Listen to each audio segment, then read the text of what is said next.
तो बच्चों, आज हम अपनी अगली कक्षा में पढ़ेंगे संस्कृत में उपसर्ग। तो देखिए, आज का हमारा विषय है उपसर्ग। तो उपसर्ग को हम इस प्रकार से समझेंगे कि वे शब्दांश जो किसी शब्द के पहले जुड़ते हैं उपसर्ग कहलाते हैं। एक बार पुनः सुने, वे शब्दांश जो किसी शब्द के पहले जुड़ते हैं उपसर्ग कहलाते हैं। इनकी संख्या 22 है। तो देखिए, अब हम इन 22 उपसर्गों को इस प्रकार से समझते हैं। तो बच्चों देखिए, आपके सामने संस्कृत के 22 उपसर्ग लिखे हुए हैं। एक बार मैं पढ़ दूं। दुर, प्र, परा, अप, अब, निर, उप, नि, अपि, दि, परि, आंग, अधि, अपि, सु, उत, अभि, दुस, निस, अनु, सम और प्रति।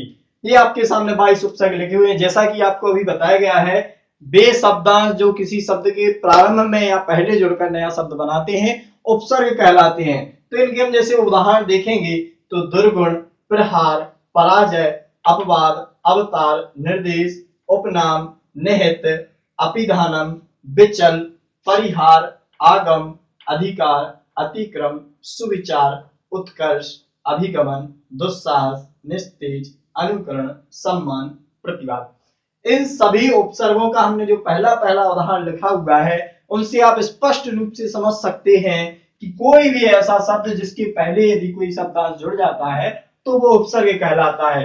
ये सामान्यतः आप देखते ही उपसर्ग बहुत ही सरल एक टॉपिक है संस्कृत में, जो आप केवल शब्द को देखकर बता सकते हैं कि इनमें उपसर्ग कौन सा है। तो इस तरीके से हमने ये 22 उपसर्ग लिखे हुए हैं। इनको आपको अपनी उत्तर पुस्तिका में लिखना है और इनको समझना है।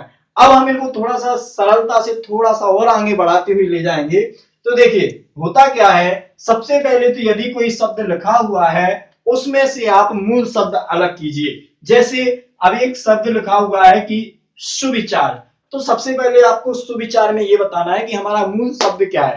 तो सुविचार में हमारा मूल शब्द निकलेगा विचार, अर्थात इसमें उपसर्ग क्या निकलेगा, सु। इसी प्रकार से जैसे अवगुण, अवगुण में का जो मूल शब्द है वो क्या निकलेगा, गुण। जब मूल शब्द गुण निकल आएगा तो उपसर्ग अपने आप क्या बच जाएगा, अब। इसी प्रकार से कोई भी शब्द लें, जैसे यहाँ पे लिखा है अनुकरण, तो अनुकरण में मूल शब्द क्या निकलेगा, करण, और उपसर्ग का निकल आएगा अनु। तो इस तरीके से हम समझ सकते हैं कि उपसर्ग। अब इन उपसर्गों को हमने थोड़ा सा बांटा हुआ है। हालांकि ये उपसर्गों का क्रम नहीं है जिस तरह से हमने लिखे हुए हैं, ये समझने के लिए थोड़ा सा हमने क्रम इनका ऊपर नीचे किया हुआ है। इन उपसर्गों को हमने दो हिस्सों में बांटा है। एक ये 7 उपसर्ग एक तरफ लिखे हुए हैं और ये पूरे के पूरे 15 उपसर्ग एक साथ। एक 7 उपसर्ग हैं और 15 उपसर्ग ये हैं। उसका कारण ये है कि ये जो 7 उपसर्ग हैं ये ऐसे उपसर्ग हैं कि इनमें कोई भी शब्द जुड़ता जाए ये अपना रूप बिल्कुल यथार्थ रूप से प्रकट करते हैं कि मैं उपसर्ग इस शब्द में हूं। दुर, प्रा, परा, अप, अब, निर और उप, कोई भी शब्द में यदि ये उपसर्ग जोड़े जाएंगे तो वो शब्द है वह अपना रूप बिल्कुल यथार्थ रूप में दिखाई देगा कि मैं उपसर्ग हूं।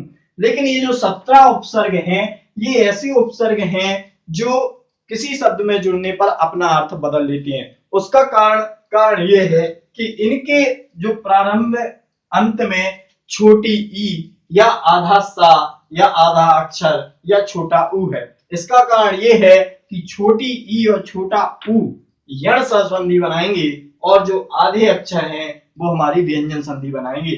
इस व्यंजन संधि के कारण इन उपसर्गों का रूप थोड़ा सा परिवर्तित हो जाएगा। तो जैसे उदाहरण के रूप में हम आपके सामने देखिए, आप सबसे नीचे लिखा हुआ है बी उपसर्ग। बी उपसर्ग में हमने चल शब्द जोड़ा और योग शब्द जोड़ा।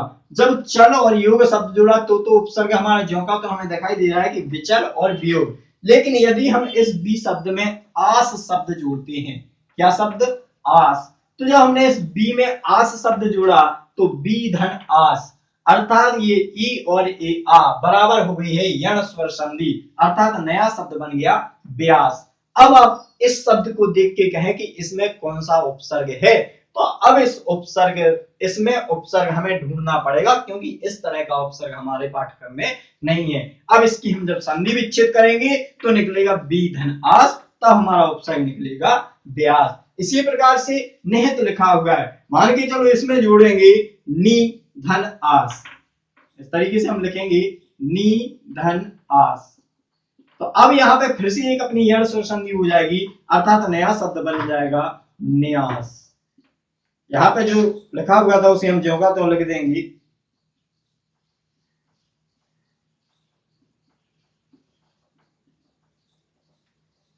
अब आगे यहां देखिए परिहार, ये उपसर्ग है, स्पष्ट है कि हार शब्द में परि उपसर्ग जुड़ेगा तो परिहार बनेगा। लेकिन जब परि शब्द में हम आवरण शब्द जुड़ेंगे, क्या जुड़ेंगे? आवरण। जब परि में आवरण जोड़ेंगे तो ई और आ बराबर यण स्वर संधि बनेगी, अर्थात नया शब्द बन जाएगा पर्यावरण। अब पर्यावरण में हमें उपसर्ग निकालना पड़ेगा। इसी प्रकार से ये जो सभी हैं, ये सभी यण स्वर संधि के तहत बने हुए हैं। कुछ व्यंजन संधि के हैं, तो उन व्यंजन संधियों में भी देखिए, जैसे आंग, आंग उपसर्ग है। आंग एक ऐसा उपसर्ग है जो किसी भी शब्द में जुड़ेगा तो उसमें इस इंगा का कोई मतलब नहीं होता है, केवल जो शब्द जोड़ा जाता है वो होता है बड़ा आ। यानी कहने के लिए उपसर्ग का नाम तो आंग है, लेकिन शब्द जोड़ा जाता है वो होता है आ। इसी प्रकार से उत, उत उपसर्ग व्यंजन संधि के तहत बनेगा। जैसे उत्कर्ष में तो हमारा उत उपसर्ग स्पष्ट है, लेकिन उत शब्द में जब दंड जुड़ेगा तो हमारा नया शब्द बनेगा उद्दंड, और जब लास शब्द जुड़ेगा तो नए संधि के तहत हो जाएगा उल्लास। इसी प्रकार से दुस, दुस्साहस, ये चूंकि दुस और निस दोनों एक से वर्ण हैं, तो इनके बारे में बता दूं, ये जो सा है, संस्कृत वर्णमाला में 3 वर्ण होते हैं, एक आपका तालव्य सा, एक आपका मूर्धन्य सा और एक आपका दंतस्थ सा। ये जो 3 सा चलते हैं, ये अपने अपने वर्णों के अनुसार ही जोड़े जाते हैं। ऐसा नहीं होगा कि ये शब्द जिस चाहे वर्ण के साथ जोड़ दिया जाए, या ये शब्द जिस चाहे वर्ण के साथ जोड़ दिया जाए। इनके संस्कृत में या हिंदी में विशेष नियम है, तो अपने अपने वर्णों के साथ ही जोड़े जाते हैं। जैसे दुस में अगर हम कर्म शब्द जुड़ेंगे तो ये सा नहीं बचेगा, इसकी जगह हो जाएगा दुष्कर्म। और निस में जब हम पाप जुड़ेंगे तो फिर भी ये शब्द नहीं बचेगा, ये हो जाएगा निष्पाप। इसी प्रकार दुस में अगर हम चक्र शब्द जुड़ेंगे तो हमारा दुष्चक्र इस तरीके से लिखा जाएगा दुष्चक्र। या निस में अगर हम चय शब्द जुड़ेंगे तो हमारा नया शब्द इस तरह से बन जाएगा निश्चय। ये संधियों के तहत होता है, क्योंकि ये सा का विशेष नियम होते हैं, ये सा के अपने अपने। तो इस प्रकार से हम समझ सकते हैं कि उपसर्ग संधि का रूप लेकर के बदल जाते हैं।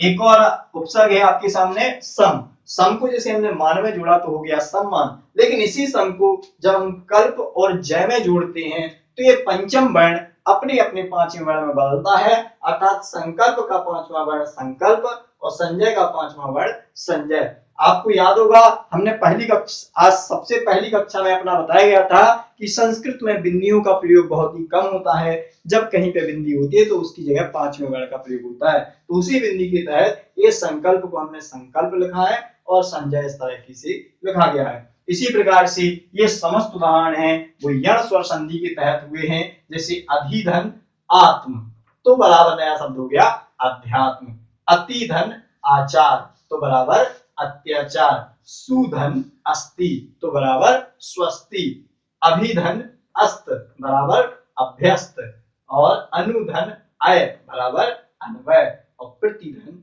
आगत बराबर प्रत्यागत। तो इस तरीके से हमारे उपसर्ग पूरे हुए। धन्यवाद।